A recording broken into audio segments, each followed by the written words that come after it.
श्री गणेशाय नमः. वक्रतुंड महाकाय सूर्यकोटी समप्रभ निर्विघ्नं कुरु मे देव सर्वकार्येषु सर्वदा. जगद्गुरु श्री संत तुकोबाराया अभंग गाथा अभंग 1281. शेवट तो भला माझा बहुगोड झाला, आलो निजाच्या माहेरा, बेटी रखुमाईच्या वरा. परिहार झाला अवघ्या दुःखांचा मागिला, तुका म्हणे वाणी गेली आता घेऊ धनी. माझ्या आयुष्याचा अखेरचा काळ फार चांगला आणि गोड झाला. रुक्मिणीचा पती जो पांडुरंग याच्या भेटीसाठी मी माहेरला आलो आहे. आता मागील सर्व दुःखांचा नाश झाला आहे. तुकाराम महाराज म्हणतात, आता माझी वाणी तृप्त होईपर्यंत मी अखंड हरिनाम घेणार आहे. 1282. तुझे नाम गाऊ आता, तुझ्या रंगी नाचे थाथा. तुझ्या नामाचा विश्वास, आम्हा कैचा गर्भवास. तुझे नामी विसरे पडे, तरी कोटी हत्या घडे. नाम घ्या रे कोणी फुका, भावे सांगतसे तुका. तुझे नाम आनंदाने गाऊ, देवा त्या रंगात तल्लीन होऊन थै थै नाचू. तुझ्या नामाच्या सामर्थ्यावर विश्वास असल्याने आम्हाला गर्भवासाच्या यातना सोसाव्या लागणार नाही. अशा हितकारी नामाचे विस्मरण आले तर कोटी हत्या केल्याचे पाप लागेल. म्हणून तुकाराम महाराज म्हणतात, असे नाम फुकट आहे, ते घेण्यास परिश्रम नाही, असे मी तळमळीने सांगत आहे. 1283. बाईल तरी एसी व्हावी, नरकी गोवी अनिवार. घडोने दी तीर्थयात्रा, केला कुत्रा हात सोका. आपुलीच करवी सेवा, पूजवी देवा सारिके. तुका म्हणे गाढव पशु, केला नाशू आयुष्या. अनिवार्य नरकात घालणारी बायको पाहिजे की ज्यामधून बाहेर पडणे अशक्य होईल. नवऱ्याला तीर्थयात्रा करू देत नाही, दारीच्या कुत्र्याप्रमाणे धाकात ठेवते आहे. पतीची सेवा करण्यापेक्षा तीच त्याच्याकडून सेवा आणि देवासारखी पूजा करून घेते. तुकाराम महाराज म्हणतात, अशा पत्नीचे पती गाढवाप्रमाणे असतात, गुलाम होऊन पशुवत जगतात. त्यांनी आपल्या आयुष्याचा नाश करून घेतला. 1284. बाईल अधीन होणे ज्याचे जिने, तयाच्या अवलोकने पडी जे द्वाड. कासयात ते जंतजिता ती संसारी, माकडाच्या परी गारोड्यांच्या. बाईलेच्या मना येईल ते खरे, अभागी ते पुरे बाईलेचे. तुका म्हणे मेंग्या गाढवाचे जिने, कुत्र्याचे खाणे लगबगा. 1284. जो पती बायकोच्या आज्ञेत राहतो, त्याचे तोंड पाहिले की अनर्थ होतो, दुचिन्हे दिसू लागतात. हे शूद्र कीटकासारखे जंतू कसले जीवन जगतात. गारुड्याच्या स्वाधीन असलेल्या माकडासारखे त्याचे वागणे आहे. बायको सांगेल ते खरे, वागेल तेच योग्य असा अभागी बायकोच्या ताब्यात गेलेला असतो. तुकाराम महाराज म्हणतात, अशा माणसाचे जीवन गाढवासारखे किंवा मचमच खाणाऱ्या कुत्र्याप्रमाणे किळसवाने असते. 1285.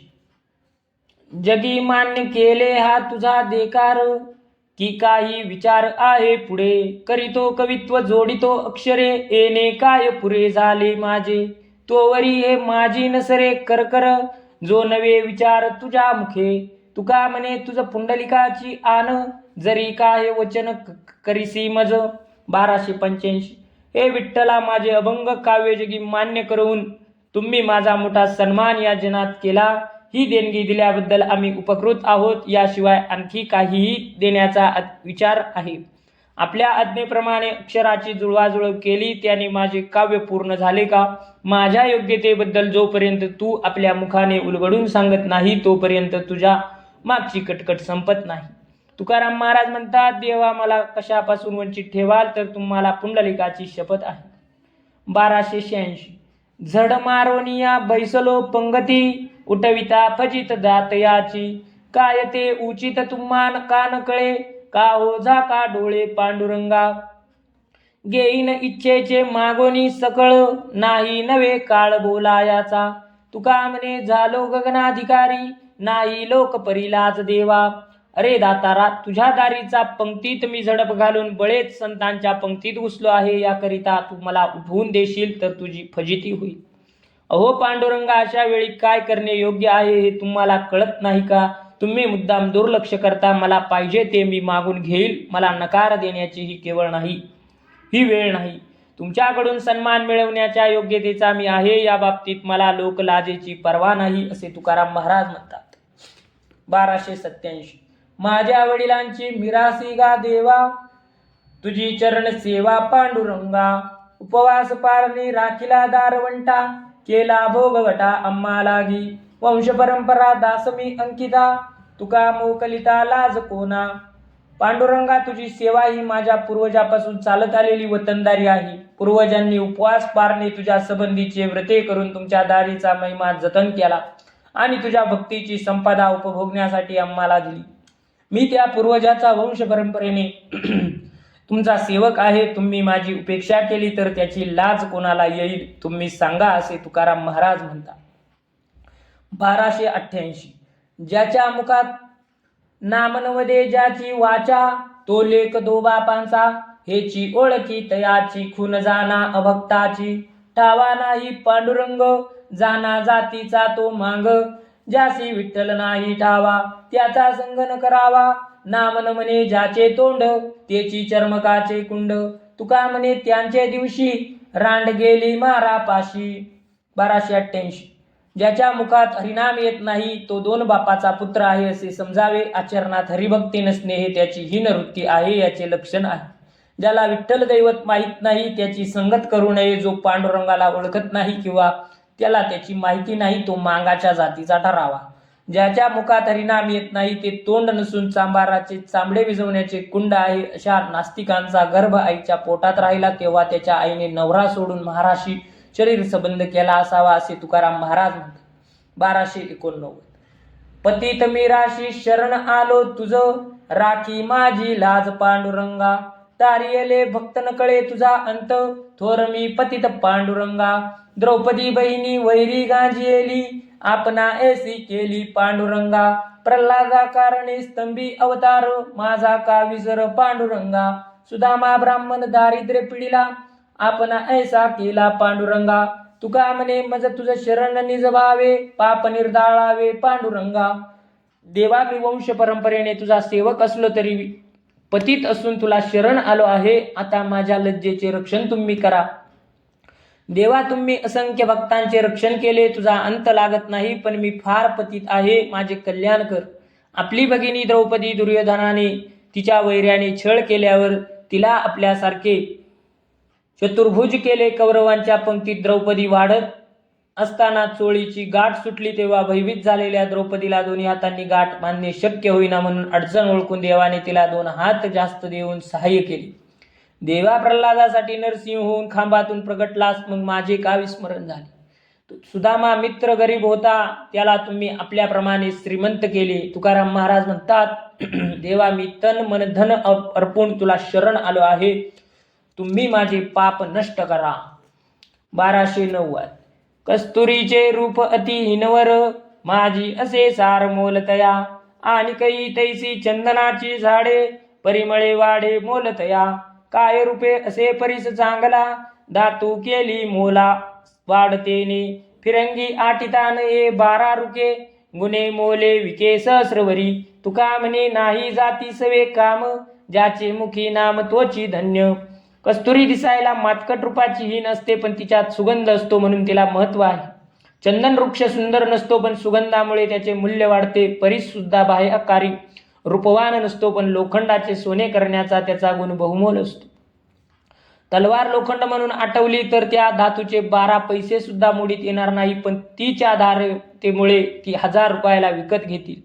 तुकाराम महाराज म्हणतात, हरिनाम घेणारा कोणत्याही जातीचा असला तरी त्याच्या भक्ती गुणामुळे तो श्रेष्ठ ठरतो. 1291 नवे मी स्वतंत्र अंगाचा पायिक, जे हे सकळिक सत्ता वारू. तुम्हा आळवावे पाऊला पाऊली, कृपेची सावली करी मज. शक्तिहीन तरी झालो शरणागत, आपुला वृत्तांत जाणोनिया. तुका म्हणे भवा भेनी, धरिले पाय, आणिक उपाय नेणे काही. 1291 संसारातील सर्व दुःखांचा परिहार करण्या इतका मी शक्तिवान नाही, मी केवळ सेवक आहे. तुम्ही माझ्यावर कृपेची छाया करावी म्हणून क्षणाक्षणाला तुम्हाला विनंती करतो. आपले सामर्थ्य ओळखून मी आपल्याला शरण आलो आहे, जरी मी दुर्बळ असलो तरी. तुकाराम महाराज म्हणतात, संसाराच्या दुःख व्यथाच्या व्यथयाच्या भयाने आपले पाय धरले आहे, त्याशिवाय अन्य उपाय मला माहीत नाही. 1292. पाहो ग्रंथ तरी आयुष्य नाही हाती, नाही एशी मती अर्थगळे. होईल ते हो या विठोबाच्या नावे, अर्जिले ते भावे जीवी धरू. एखादा अंगास येईल प्रकार, विचारिता फार युक्ती वाढे. तुका म्हणे आळी करिता गोमटी, माय बापा पोटी येते दया. विविध ग्रंथांचे वाचन करण्यासाठी दीर्घकाळ आयुष्य पाहिजे, पण ते आपल्या हातात नाही. त्या ग्रंथांचे वाचून ज्ञान होईल एवढी तीव्र बुद्धी माझी नाही. विठोबाचे नाम घेण्यामुळे जेवढे हित होईल तेवढे हो. भक्तीचे जे साधन सापडले तेच जीवाभावाने करीत राहू. म्हणजे ग्रंथांच्या वाचनाने तर्क कुतर्क निर्माण होतात, तो केवळ वाचेचा शीण आहे. ज्ञानीपणाची भावना होऊन अभिमान येतो. तुकाराम महाराज म्हणतात, लेकराने एखादा छानसा छंद जोपासला तर माय पित्याला त्याची दया येते. त्याप्रमाणे जो भक्त एकनिष्ठेने हरिनाम घेतो त्याची हरीला करुणा येते, ते त्याचा उद्धार करतो. 1293. पाहता रूप डोळे भरे, अंतरनुरे वेगळे, इच्छावशे खेळ मांडी. अवघे सांडी बाहेरी, तो आनंदानंद नबाईये. यासी काय परिचार हो, दिसतो हा नोहे तैसा. असे दिशा व्यापक लागव हा खेळासाठी, होता भेटी परतेना. मनोनी उभी टाकलीये, परतलिये वाटा आड करोनिया तुका. जो या लोका दाखवितो. या सावळ्या श्रीकृष्णाचे रूप पाहता क्षणी डोळ्यात भरते, अंतरात त्याच्याशिवाय अन्य काही उरत नाही. तो हरिभक्तांच्या हृदयात इच्छेनुसार खेळतो आणि अंतकरणातील संसार विषय बाहेर घालवतो आहे. हा तर नंदाचा पुत्र कृष्ण आहे, याची सेवा कशी करणार. हा दिसतो तसा लहान नाही, हा दश दिशांना व्यापून उरला आहे. त्याची सर्व लीला, जगत निर्मिती, जगाचा लय यांचा खेळ दाखवण्यात तो चतुर आहे. त्याची भेट झाली की मनुष्य पुन्हा संसाराकडे वळत नाही. तुकाराम महाराज म्हणतात, एक गवळण म्हणते, या वाटेवरून मी परतले आणि लोकांना वाट दाखवण्यासाठी मी इथे उभी टाकली आहे. इंद्रियांची दिने आम्ही केलो नारायणी, मनवनी ऐसे सोसी, काय सांगो कोणापाशी. नाही अंगी बळ त्याग करी जेसा सकळ, तुका म्हणे मोठे प्रारब्ध हे होते खोटे. देवा नारायणा, या इंद्रियांनी आम्हाला अगतिक दिन केले आहे, म्हणून जन्म मृत्यू व्याधी व्यथा इत्यादी संसारातील कष्ट सहन करावे लागतात. हे दुःख कोणाला सांगावे. सर्वाचा त्याग करून राहावे असे धाडस माझ्या मनात नाही. तुकाराम महाराज म्हणतात, माझे प्रारब्ध जर खोटे असेल तर नारायणाला दोष देण्यात काय अर्थ आहे. 1295. हाती धरू जावे तेने परतेची व्हावे, ऐसा का हो आला वाटा. हीन भाग्याचा करंटा देवना संसार, दोही ठाई नाही थार. तुका म्हणे पीक भूमीने दी न मिळे भीक. हाताने जी वस्तू धरायचा प्रयत्न करावा तशी ती पलीकडे जाते. असा अनर्थ आमच्याच वाट्याला काय येतो. मी खरोखर हतभागी करंटा आहे. इंद्रिय स्वाधीन नसल्यामुळे परमार्थ घडत नाही आणि कष्ट वाटतात म्हणून संसार नाही. असा दोन्हीकडे मला आश्रय नाही. तुकाराम महाराज म्हणतात, जमीन धान्य पिकवत नाही आणि कोणी मला भिक्षा देत नाही. 1296. मोलो घातले रडाया, नाही असू माया. तैसा भक्तिवाद काय, रंग बेगडीचा न्याय. वेटी धरिल्या दावी भाव, मागे पळायाचा पाव. काजव्याच्या ज्योती, तुका म्हणे लगती वाती. व्यक्ती मृत झाल्यावर त्या निमित्ताने मोल देऊन रडणारे आणले, पण त्याच्या रडण्यामध्ये अश्रू कसे येतील. त्याच्या अंतकरणात मृताबद्दल माया कशी असेल. वरवरचा आक्रोश असतो. भक्तिवादावरील सुंदर शब्दातील निरूपण भक्तिप्रेमा वाचून बेगडाच्या चमकीप्रमाणे वरवर सुंदर वाटते. वेटीला धरून आणलेला मजूर कधी काम पूर्ण होते अशी त्याची वृत्ती असते. तुकाराम महाराज म्हणतात, वाजण्याच्या ज्योतीने वाती पेटणार नाही. प्रेमशून्य भक्ती हरी प्राप्तीला कारण होत नाही. पुंडलिक वरदारी विठ्ठल श्री ज्ञानदेव तुकाराम पंढरीनाथ भगवान की जय. माऊली ज्ञानेश्वर महाराज की जय.